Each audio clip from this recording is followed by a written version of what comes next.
Happiness is beautiful, it's a kind reality. Happiness is the highest good, happiness is free. So let's be so very happy. Yeah, let's be so very happy. Yeah, let's be so very happy. Welcome to the Happiness Show. This is George Ortega. I'm here with Lionel Ketchian, and we're here to talk about happiness because happiness is, always has been, and always will be the point of it all. Okay, today we're going to be talking about happiness and peace. And okay, Lionel, why don't you start us off? What is the connection between peace and happiness? Well, I would say that the connection is, well, from my own personal experience, I feel that if you've ever taken a moment to feel really relaxed and feel peaceful, maybe it was a time when you closed your eyes and you sat in meditation, or you just looked out at something and you weren't thinking of anything at all, but you felt peaceful, you were in touch with peace, and you were at peace. I ask you the question, were you unhappy? The answer is no, it's impossible. So you can't be at peace and be unhappy. The two states don't go together. So I feel that happiness and peace are one thing. They're just different. There's just more alphabet on happiness than there is with the word peace. But otherwise, there's more letters. Otherwise, they're the same thing. That's my feeling anyway. Yeah, and actually, maybe we might want to actually go into a bit of a definition for peace, okay, because that might help to explain this connection a bit more. Okay, you got one? You thinking of it? I think so. I think that, basically our mind is disturbed by various emotions, and naturally the ones that are unpleasant are the ones that are undesirable. So there's fear, there's anger, there's sadness, there's disgust. Those are the basic ones. And so, what happens is when we're in a state of peace, we're not being disturbed by those emotions. Those emotions are at bay, and that provides us the opportunity to perhaps enjoy a state that's more natural to us, that natural state of happiness. So then, what makes us feel these things? These anger, or other than peaceful emotions, what brings that out in us? I think that in a certain sense it's because we attribute what we feel too much to what's going on around us. Bingo. Bingo. I would say you're right. And then the problems, and if that isn't a problem enough, it's like taking, it's the old thing of throwing gasoline around. That's bad. But when you light a fire to it, that's worse. And I think the problem is we have these emotions that are bad. When we light the fire of reaction to it, then we have worse. Then we have a fire. And I think that's where things heat up, flare up, anger, violence. And where did it all start? It started with our reactions to things that we, have a disgust for, have some sort of opposition to. And this is what we call the world of where we live. I mean, this is, there's always things that get us upset. Yeah, and we were talking about this before the show began, the idea that perhaps the opposite of peace may actually be fear, because there are other unpleasant emotions, but fear seems to be the quintessential unpleasant emotion, the primal one. I mean, it's the first unpleasant emotion we feel when we're born. I think it's the first pain that we feel. And I think what happens is that the reason that might be the opposite of peace and the opposite of happiness, etc., is that when we resort to some of the other negative emotions like anger or sadness, fear is always involved. For example, we might feel anger is always like a reaction to a perceived injustice. It may not be actual, but we believe there may be an injustice. So the anger is designed to address something that we fear is going to be not in our best interest. And again, with sadness, we might react with sadness to something because we fear we have irrevocably lost something. We won't get something back that we feel may be very, very necessary to our happiness. So I think fear really then becomes the opposite, or that aspect of life that needs to be most overcome in order to find that peace.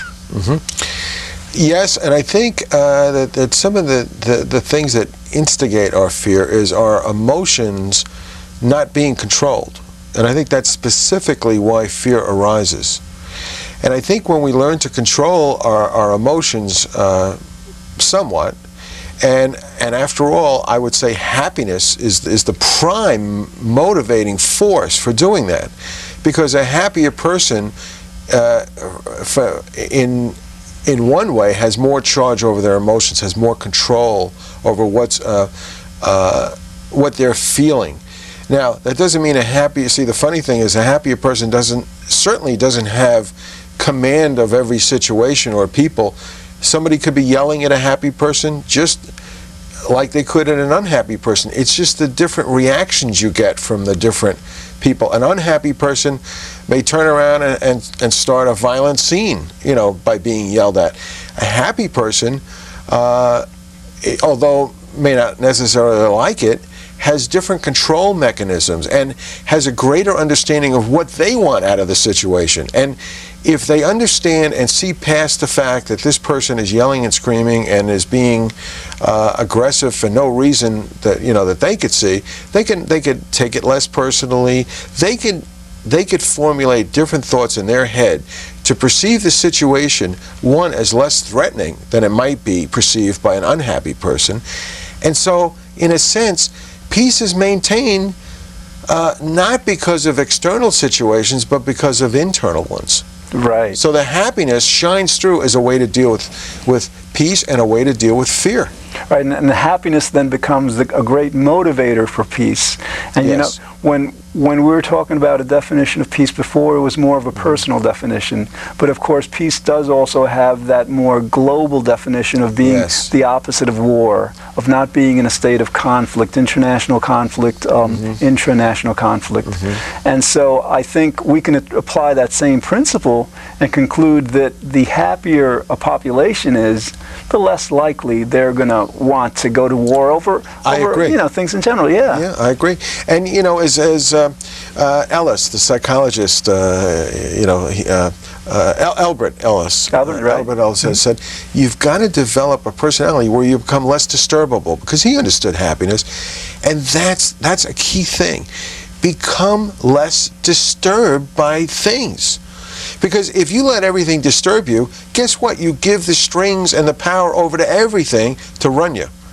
And that's not fun. and the idea is that the more happy one is, the less naturally anything is going to disturb one. Yes. I mean, that's been documented in a lot of studies. When we have positive emotions, they kind of inure us against negative emotions. We're not able to remember unpleasant memories as well. We're not able to feel. I mean, it's interesting. I mean, the way they do this, they'll put a group of people in a very happy mood, and they'll have a control group, right? And they'll ask each group to put their hand in very cold water for a while, right? The happiest, I think you mentioned this a while back. The happiest people will be able to hold their hand in the water the longest, because they won't be feeling the pain of it. Yeah. Yeah, so there's a connection between pain and, so there's an internal and external guide. In other words, pain is more painful to people that are unhappy than people who are happy. Right. And their ability to sustain things is more durable, I guess. So there's a durability to happiness, and that's why, with peace, you need that certain amount of durability and strength. I think there's a certain amount of strength going on here too, inner strength. Yeah, and also very, very related to the idea of strength is that when we're not at peace, often that means that we're not at peace with other people. And whether it's international in terms of war or more on a personal basis with our friends, acquaintances. And so then I think that the strength that might come in to this situation is the idea that we have to have a certain kind of a strength to be able to make peace with others, to kind of observe a conflict, a difference of opinion, a difference of whatever it is, but somehow rise above it and understand that that happiness, the other person's happiness and our own happiness, is very important, often more important than whatever the conflict is about. Yeah, that's true. And I'm reminded when you talk about happiness when you talk about fear and peace, I think of Gandhi and a statement he said when he went up at the time of war in his own country. You know, he was preaching non-resistance, basically. But he went up to see some troops, and they had guns, and his statement to them was, "Boy, you must be really afraid to have all those guns." So his idea was, people who shoot other people and go to war are doing it out of fear. That's why they do it. It's really not a strength. It's really not so much courage as it is total fear of being annihilated, and so that makes you go out and annihilate. You know, even though there's some justice to it. We're not talking about justice and injustice. We're talking about fear and peace and the motivators. Right, and actually, I mean, this brings a very complicated subject. This isn't really a political show per se, although we do advocate for happiness in politics and all. But it's the idea that, like, you know, for example, our country was founded on the principles of freedom, you know, and we basically wanted freedom from rule by the English crown. So we felt that our freedom was important enough to our happiness, to our well-being, that we went to war against England, against the crown. So then the question becomes, and it's a difficult question, I'm not sure we're going to have an answer to this, is that when is it necessary to temporarily, you know, kind of like suspend peace and go to war for something that that is absolute, that seems very necessary. You know, when it comes to questions like that, as human beings, we're human beings. We're all human beings, but then we start getting nationalistic. You know, say, hey, we're Americans, and some other country who say, hey, they're them. And you have to understand that in every conflict, there are two sides. And depending on which side you're on, that's the way you see it. And so if you could just see things from the other person's perspective, doesn't make it right or wrong. See, we're not talking, I think the important thing is to get away from right and wrong for a moment and talk about peace.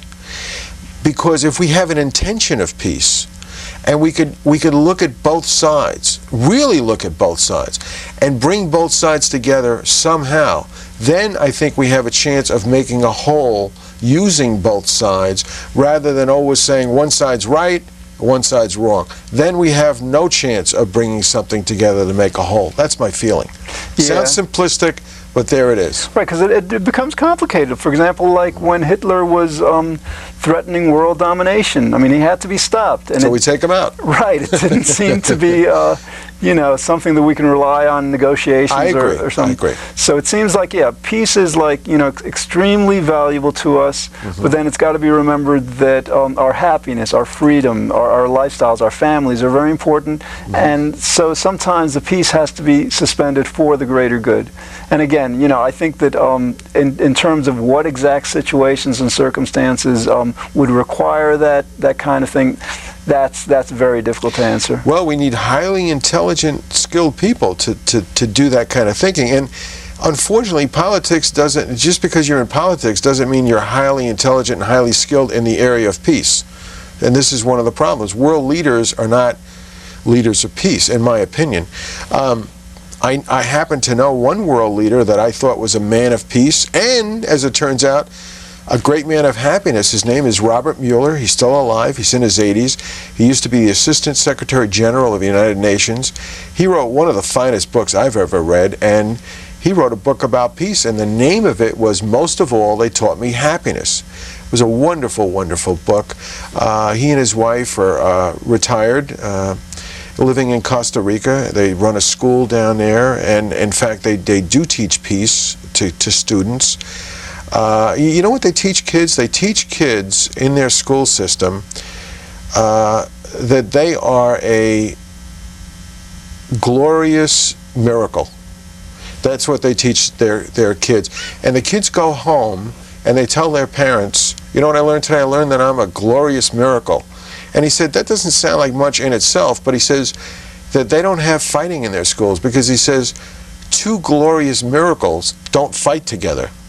So I think part of this message is that when we have dignity and respect for ourselves, we turn around and begin to have much more dignity and respect for our fellow man, and that's essential in having peace.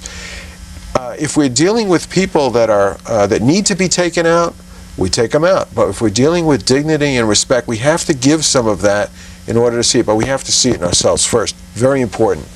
Right, and you know, I mean, we have to recognize also that we don't live in a perfect world, and sometimes we do find ourselves at war. I mean, fortunately, at this time in our country, there's no war going on right now for most of us. I mean, we do have our soldiers fighting overseas, and maybe this applies to them more so. There is the idea that being at war does not have to diminish one's personal peace. One can, if one's a soldier, if one is involved in a country where there is a war going on, one can be responsible and do what needs to be done to take care of one's family or one's country, if one's a soldier. But that doesn't mean that one has to relinquish one's peace or one has to relinquish one's happiness. I'm glad you brought that up, because I think it's true for us living today. Although we have war going on in the world and our troops are fighting, I think we have a responsibility, again, for the sake of dignity and human nature, to be more at peace in ourselves. I think that's an important point that you bring up, because without it, we're always waiting for something out there to be fixed so we can then be happy. But you know something? Before 9/11, people weren't happy. And people think, well, once we straighten this problem out, I can go back to being happy again. But you were never happy. So nothing is ever going to get straightened out enough and perfectly enough so you can be happy again, because you were never happy to begin with. Totally.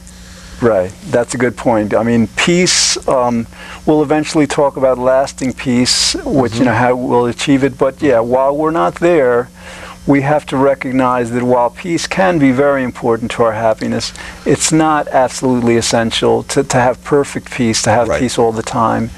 And but you know what I think is important? I think and I think this is what you're alluding to. I think it's important for each of us as individuals to be more peaceful.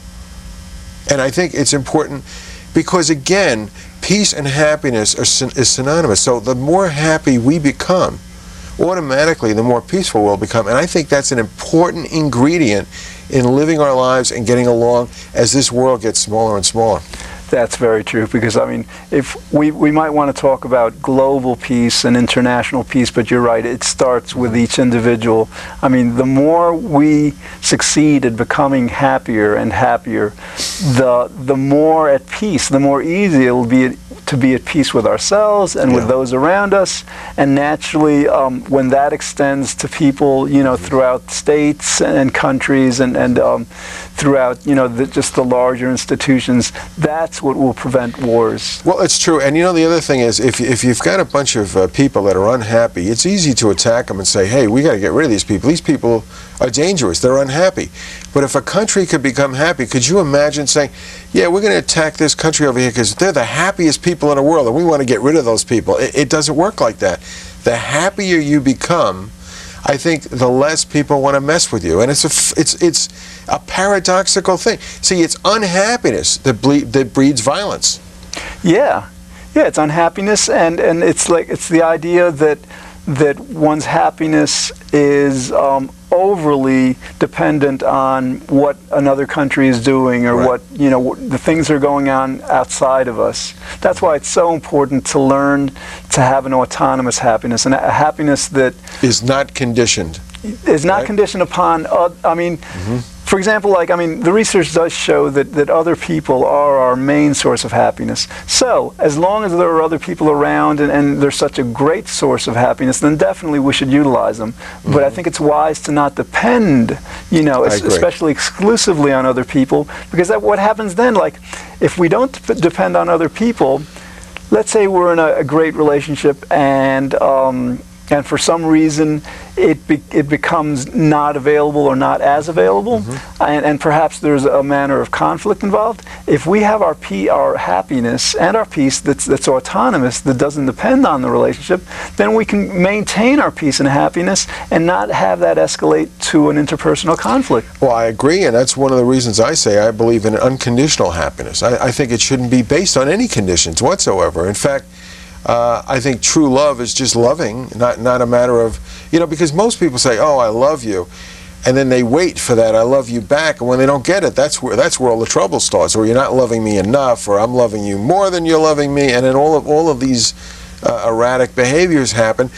The other thing I think is I like to practice premeditated happiness. In other words, I'm happy before anything happens, so when it happens, I'm still happy because I've already arranged not to let my power diminish or give it away to a circumstance, a situation, or a person just because they happen to present themselves and want something from me that I either may or can't give them, or even if I give it to them, not to their satisfaction. So forgive me, but I'll give you anything you want, but I'm not giving you my happiness. Because if you don't have it now, me giving you mine is going to be giving you nothing. You need to have it for yourself. Maybe the best we can do for peace in the world and happiness is to show people that happiness works by enjoying it for ourselves. Maybe that's the best lesson. Actually, yeah, I've been experimenting with that, Lionel, because we both try to promote happiness, and it seems that by you're completely happy. Yes. I kind of like gauge myself intellectually as 90% happy, but I'm working on a kind of a theory, a technique, where I've decided to believe that I'm completely happy. And this, I'm not going to get into this in this show because I want to devote an entire show to it. But it's the idea of, just acquiring a kind of happiness that is so powerful and so expressive that it just makes everything much easier. I wanted to return though to the essence of peace in this show, because the idea is that to the extent that we acquire a peace, that we achieve a personal peace, then again what it does is that it kind of serves as a barrier against things that would disturb that peace, whether it's global, other countries or other people, or even our own thoughts. So, well, I would say to you, and I'm listening to your words very closely, you use the words as we achieve this personal peace. Personal peace can never be achieved. It must always be worked at. It requires a moment-to-moment choice, and I think that's important, because when we are sitting here now, let's see, we have 5 minutes and 6 seconds left, and I say to myself, oh no, I wish I had 15 minutes left, not 5. Then I can't maintain peace, then I can't maintain happiness. And I think the difference is that it's always how I choose to choose. That's all it comes. Peace is a manifestation of how you choose. Yeah, and I'm hoping it's too early to tell, because what happens is I think you're right that you have to constantly keep making that choice of peace. It has to be constantly one.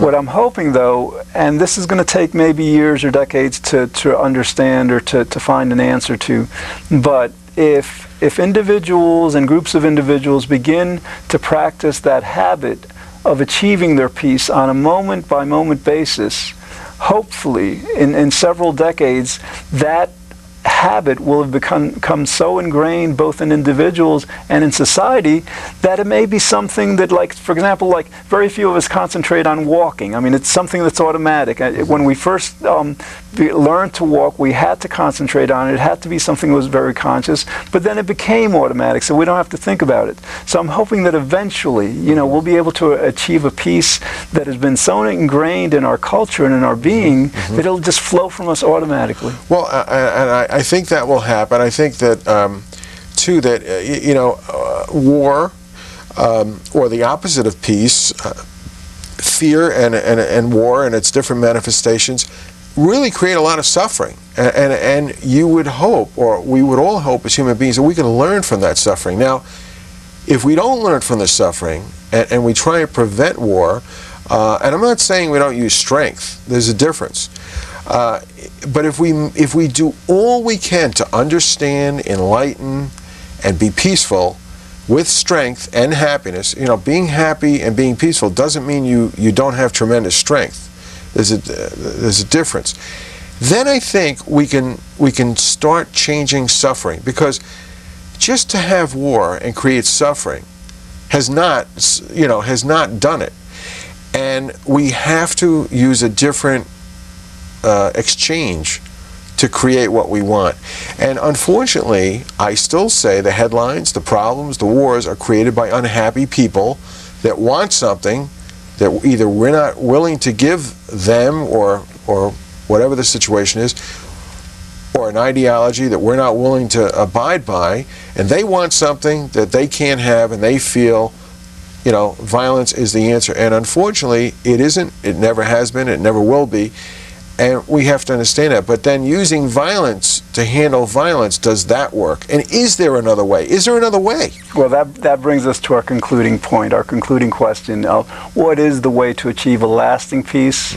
And I think it is happiness, because happiness people don't start wars. Happiness people don't provoke others to start wars. Happiness, I mean, the happier one becomes, the less important it becomes whether one person was the Messiah or one person wasn't, whether one religion is truer than the other. These things just pale, you know, in importance the happier one becomes, right, because one realizes that these things are just not important. They're not important to one's well-being and one's essential enjoyment of life. That's true. That's true. Well, it's amazing when we talk about time, relativity. It's towards the end of the show, and I can't believe where these minutes go. But you know, peace is one of my favorite subjects. It's probably the reason I stumbled upon happiness and understood it as well as I did, because my intention was always about world peace and about peace within myself, which is a lot. World peace is easy. Peace within yourself, now that's hard. Yeah, and that's where it starts. I mean, if we want to have a peaceful world, I'm telling you, the best way to have that is to create that personal peace. And I'm convinced that the best way to create that personal peace is through becoming happier and happier. Yeah. I am too. A lot of virtuousness in happiness. You know, we haven't talked enough about that, but it's true. Yeah, I mean, happiness, again, you know, psychologists have understood this. Happiness is the basic motivator. Freud defined it as the pleasure principle. Sure, and, you know, as we've been discussing in the show, peace is very essential to happiness. It's not, you know, it's not necessary as an absolute, but it's a great way to achieve it. Well, it's also what people want. I mean, they really want to go through the conflict so they can be over and done with it to get back to peace. The only trouble is sometimes it's not the way. Oh yeah. All right. Well, that's all we have time for today. Thanks for watching. In the future, we'll explore other topics designed to help us better enjoy life. Be good, think well, feel very happy, and I hope you'll join us again next week here on The Happiness Show. Yeah. Happiness is powerful. It's our underlying need. Happiness is why we live each day. Happiness is destiny. So let's be so very happy. Yeah, let's be so very happy. Yeah, let's be so very happy.